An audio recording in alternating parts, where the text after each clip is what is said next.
Park Street ในมาเขตสุดท้ายตรงไม้บงบนบาทวันนี้คือตรงบาง Park Street บาทองค์อาสกอลาจำนวนบาท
บาททุกสดายทุกไม้บงโอนมิตรแพทย์ทั้งบาทบงโอนนาได้มันได้บ้านมาเลยใครซึมเรียบผมเจอมาเลยมาบาทที่นี่คือบอลพ็อกสตรีทบาทพ็อกสตรีทคือชื่อกระไรเนี่ยเคียวติชโชเชียดอันตรเชียดมุกตุสนาลเปเรตไตร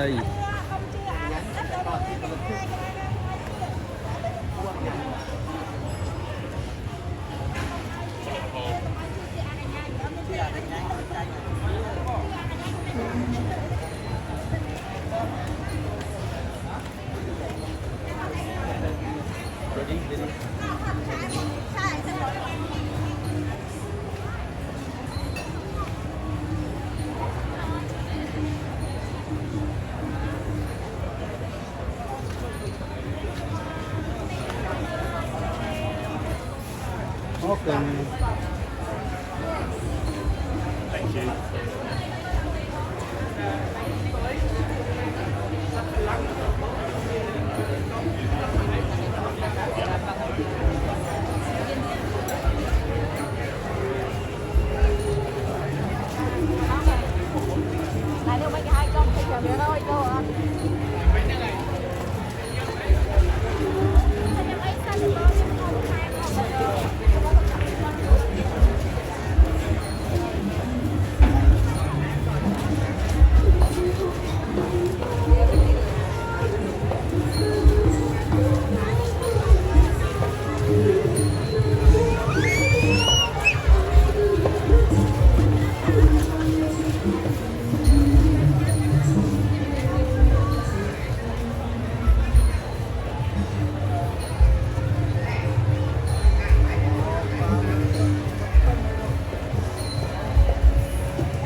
บ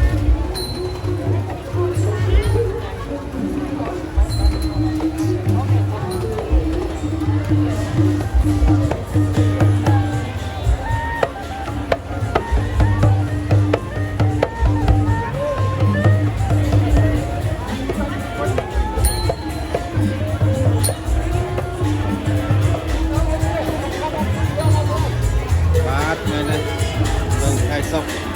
ខែ10ឆ្នាំ2025ត្រូវនឹងអាកាសធាតុល្អបានមេឃអត់ព្រាបទីកបោញៀវជាតិនិងអន្តរជាតិមកកំសាន្តបានច្រើនបាទ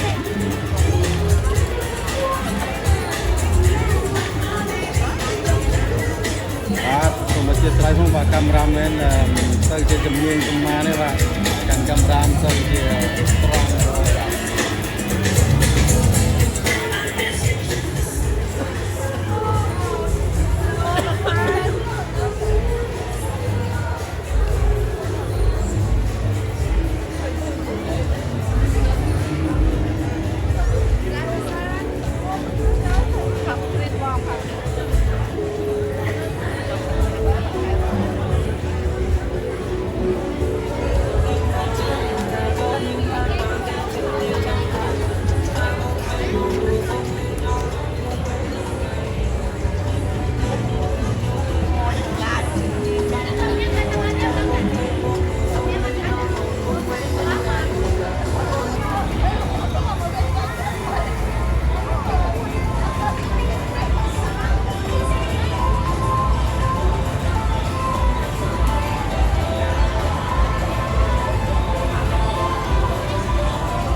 ជួបគ្នាវីដេអូបន្តបាទអរគុណច្រើន